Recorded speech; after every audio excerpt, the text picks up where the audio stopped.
नमस्कार दोस्तों, मैं डॉक्टर प्रियंका सिंह स्वागत करती हूँ आप सभी का। आज इस वीडियो के थ्रू मैं उन पेशेंट से बात करूँगी जो कि अस्थमा से सफ़र कर रहे हैं और कहीं ना कहीं बहुत लंबा टाइम उनको हो गया है इस बीमारी से जूझते हुए और वो अपना ट्रीटमेंट कहीं से भी ले रहे हैं, बी इट आयुर्वेदिक, एलोपैथिक और होम्योपैथिक। आप जब भी अगर अपना कोई भी ट्रीटमेंट ले रहे हैं तो अक्सर पेशेंट्स क्या करते हैं कि उनको कुछ महीने के अंदर आराम आने लग जाता है और जैसे ही उनको आराम आने लग जाता है तो पेशेंट अपना ट्रीटमेंट खुद ब खुद बिना अपने डॉक्टर से संपर्क किए, बिना अपने डॉक्टर से सलाह लिए अब्रप्टली बीच में ही बंद कर देते हैं। देखिए, यहाँ पे दो कंडीशंस हो सकती हैं। पहला ये है कि मान के चलिए आप अस्थमा का ट्रीटमेंट ले रहे हैं और उस कंडीशन में मान के चलिए आपको आराम आने लग गया और आपने अपना दवा खुद से बंद कर दिया। यहाँ पे ये हो सकता है कि अगर आप दवा खुद से बंद कर दें बिना डॉक्टर की सलाह लिए तो कुछ टाइम के बाद ये हो सकता है कि आपके सारे जो सिम्टम्स हैं वो वापस से बाहर आ जाएं और उसके बाद आपको नए सिरे से फिर से अपना ट्रीटमेंट शुरू करना पड़ सकता है। तो आपको अगर अस्थमा है और आप इस प्रॉब्लम से फेस कर रहे हैं कि आप अपना कहीं से भी ट्रीटमेंट शुरू करते हैं, आपको आराम लगता है, आप ट्रीटमेंट बंद कर देते हैं और आपके सिम्टम्स फिर से वापस आ जाते हैं, तो ये प्रॉब्लम से बचने के लिए आपको ये समझना पड़ेगा कि ऑल्टरनेटिव मेडिसिन काम कैसे करती हैं, यानी कि होम्योपैथिक और आयुर्वेदिक दवाइयाँ हमारे बॉडी के अंदर कैसे हीलिंग प्रमोट करती हैं, इसको हमें समझना पड़ेगा। देखिए, ऑल्टरनेटिव मेडिसिन हमारे बॉडी के अंदर दो तरीके से काम करती हैं। सबसे पहला ये है कि वो हमारे बॉडी के अंदर नेचुरल हीलिंग प्रमोट करती हैं,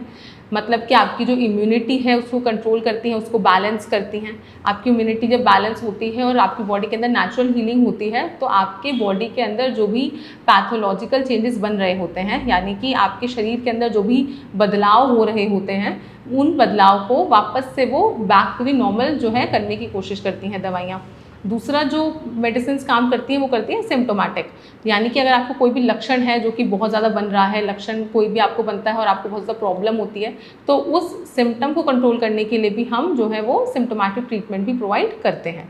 तो अगर मान के चलिए कि आपका कोई ट्रीटमेंट चल रहा है और आपने दवा लिया फॉर लाइक 1 मंथ और 2 मंथ, आपको बहुत अच्छे से आराम आ गया, आपके सारे जो सिम्टम्स हैं वो कम हो गए, तो ये हो सकता है कि इनिशियली जो आपको रिलीफ आया हो वो सिर्फ सिम्टोमेटिक हो।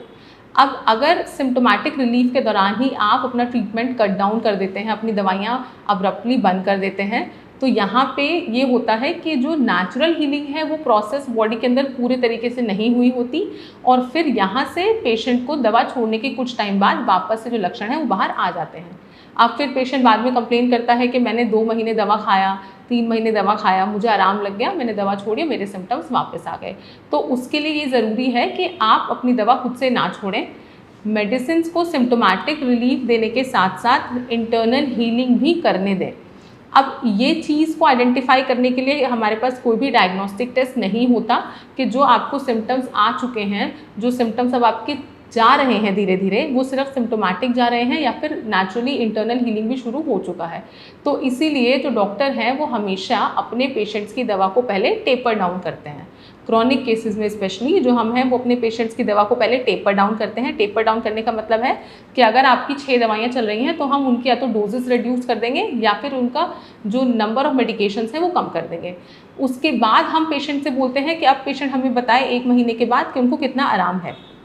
अब अगर दवा को कम करने के बाद भी आपके पेशेंट को आराम है तो यहाँ पे हमें ये पता चलता है कि जो अंदर बॉडी के जो चेंजेस हो रहे थे वो भी काफ़ी हद तक कवर हो चुके हैं और बॉडी उनकी पेशेंट की हील कर चुकी है। अब दवा को टेपर डाउन करने के बाद जब पेशेंट को रिलीफ लग जाता है, इसके बाद फिर हम पेशेंट को सलाह देते हैं कि वो जो है अपनी दवाइयाँ बंद कर दें। दवाइयाँ बंद करने के साथ में हम पेशेंट को कुछ डाइटरी रेस्ट्रिक्शंस, लाइफस्टाइल मॉडिफिकेशंस बता के हम तब पेशेंट को भेजते हैं और फिर उसके बाद भी हम 1 महीने बाद अपने पेशेंट से फॉलोअप करते हैं कि दवा बंद करने के बाद पेशेंट कैसा रिस्पॉन्ड कर रहे हैं, उनको कोई सिम्टम्स तो नहीं है, कोई परेशानी तो नहीं है। तो अगर इस तरीके से आप अपना ट्रीटमेंट पूरे तरीके से कवर अप करेंगे, कंप्लीट ट्रीटमेंट लेंगे, तो ये आपको लॉन्ग रन में बहुत हेल्प करेगा और यहाँ पे आपके जो सिम्टम्स हैं वो वापस आने की जो संभावना है वो बहुत ज़्यादा कम हो जाएगी। यहाँ पे मैं ये ऐड ऑन करना चाहूँगी कि जनरली जो अस्थमा है, जो रेस्पिरेटरी कंप्लेंट्स हैं, वो 2 तरीके की होती हैं। एक होती है रिवर्सिबल और एक होती है इरिवर्सिबल। अगर आपका जो बीमारी है, आपका जो अस्थमा है, वो COPD में कन्वर्ट हो चुका है, तो यहाँ पे जो चेंजेस होते हैं वो इरिवर्सिबल होते हैं और यहाँ पे आपका ट्रीटमेंट काफ़ी लंबा खिंच सकता है। वहीं पर अगर आपको बीमारी इनिशियल स्टेज पर है, तो वहाँ पर जो चेंजेस हैं वो रिवर्सिबल होते हैं और यहाँ पे हम पूरे तरीके से दवाइयों से निजात पा सकते हैं अगर हम टाइमली अपना सही ट्रीटमेंट ले लें तो। मैं आशा करती हूँ कि वीडियो आपको समझ में आई होगी, वीडियो का पर्पज़ आपको समझ में आया होगा। अगर आप अस्थमा का कोई सही इलाज ढूंढ रहे हैं, आपको बहुत लंबा समय हो गया है अस्थमा से सफ़र करते हुए, तो आप हमारी टीम से संपर्क कर सकते हैं। हमारी टीम पूरी मदद करेगी आपको आपकी बीमारी से छुटकारा दिलाने में। जल्द मिलते हैं नेक्स्ट वीडियो में, तब तक के लिए नमस्कार।